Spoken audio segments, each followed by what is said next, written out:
Est-ce que vous pourriez nous parler du Shabbat, justement?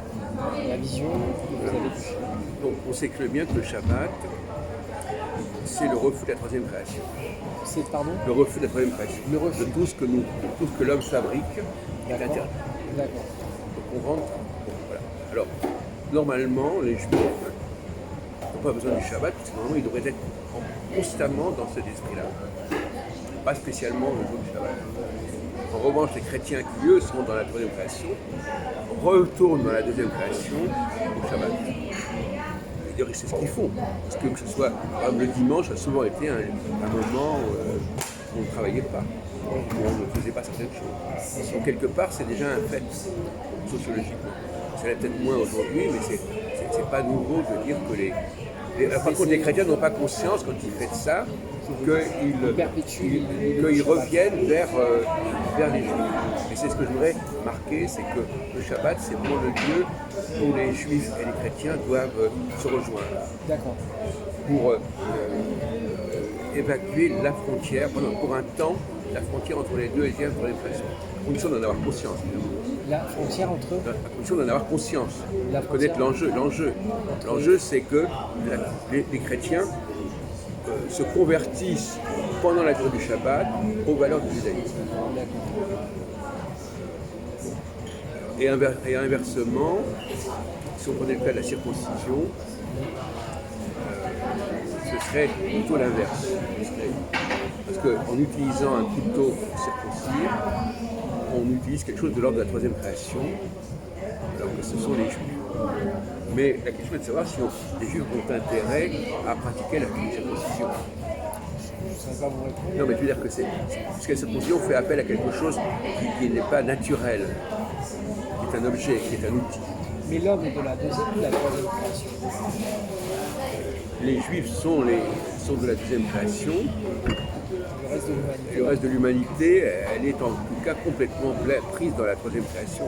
Maintenant, il y a des questions qui peuvent se poser, mais le christianisme, c'est par définition la religion de la troisième création. Parce que c'est la religion de l'homme.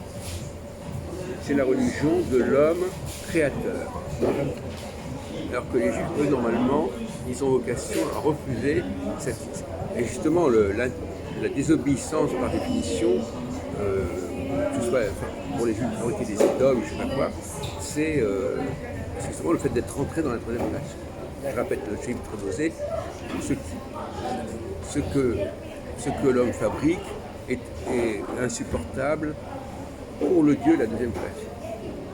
Et donc le Shabbat, c'est inversement le moment où les chrétiens vont être invités par les Juifs,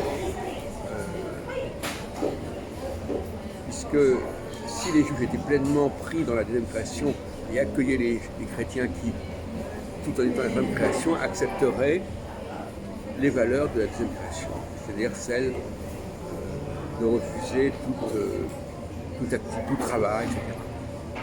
Mais curieusement, le mot Shabbat est souvent traduit par trêve. Trêve. Pourquoi curieusement? Non, parce que c'est une traduction qui me paraît assez juste. Ah, d'accord. On a une trêve, c'est-à-dire une trêve entre les deux créations. On fait la trêve, c'est un lieu où voilà, il y a des choses qui sont insupportables à la deuxième création que les chrétiens acceptent de ne pas faire. Et comment vous considérez la troisième création? Est-ce que vous avez un jugement moral sur la troisième création? C'est pas Si vous voulez, on ne peut pas ignorer la première création, on ne peut pas ignorer la deuxième création. Le problème, c'est qu'actuellement, la deuxième création se trouve prise en étau entre les deux autres, au point même d'être niée en tant que telle. C'est-à-dire que la deuxième création est niée au nom de la première création. Et quel est le problème? Quels sont les problèmes d'après vous d'ordre philosophique, ésotérique? En tout cas, dans le cas de l'astrologie, tout simplement, on dit mais ça ne peut pas exister. Tout simplement. Les adversaires de l'astrologie, ça ne peut pas exister. Pourquoi? Parce que la première création, au niveau des critères de la première création, ça ne tient pas. Et au niveau de la troisième création, c'est quelque chose qui n'a pas été pas compris, qui n'est pas fabriqué par l'homme, donc ça ne tient pas. C'est pour ça que c'est très difficile. La deuxième création, c'est une notion extrêmement difficile à appréhender. Mais c'est une création démiurgique, la deuxième création. Oui, mais aujourd'hui, elle est difficile à penser. On ne peut pas penser que les juifs, bon, c'est comme le problème de l'antisémitisme, l'anti-astrologie, l'antisémitisme, dans les deux cas, l'astrologie et le judaïsme sont les deux piliers de la deuxième création, ils sont tous les deux, oui, à toutes sortes d'attaques. Et vous ne pensez pas qu'il puisse y avoir des tenants de la deuxième création dans d'autres traditions que le judaïsme, chez les Chinois, les Indiens? Non, est-ce qu'ils auraient pu avoir des fragments? C'est à vous de voir, moi c'est pas mon truc, à mon avis, non. C'est quelque chose de très spécifique. Et même l'astrologie, à mon avis, l'astrologie, elle a plusieurs aspects. Et l'astrologie de la deuxième création et l'astrologie de la troisième création. L'astrologie de la troisième création, c'est le thème astral, personnel, individuel. Ça voilà. vous énerve. Bon, donc ça, c'est la troisième création. Et donc l'astrologie aura servi également à dire que chaque individu est un monde en lui-même, etc. Mais la vraie astrologie, c'est pas celle-là. La vraie astrologie, c'est l'astrologie des leaders. Oui, c'est ça. Vous l'appelez encore astrologie ascendante? Ascendantale, oui. Ascendantale. Oui, parce que c'est un problème technique, ça. Parce que l'ascendant dans le thème astral, c'est l'antenne qui permet de capter les configurations astrales. Enfin, ça pourrait faire l'objet d'une vidéo en soi, ça. Bon, alors on va laisser ça, je vous poserai la question plus tard. Donc on était parti de la question du Shabbat.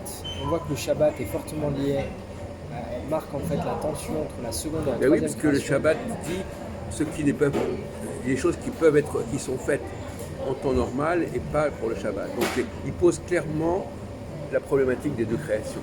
Bon, alors je pense qu'on pourrait faire maintenant une vidéo sur la deuxième création uniquement.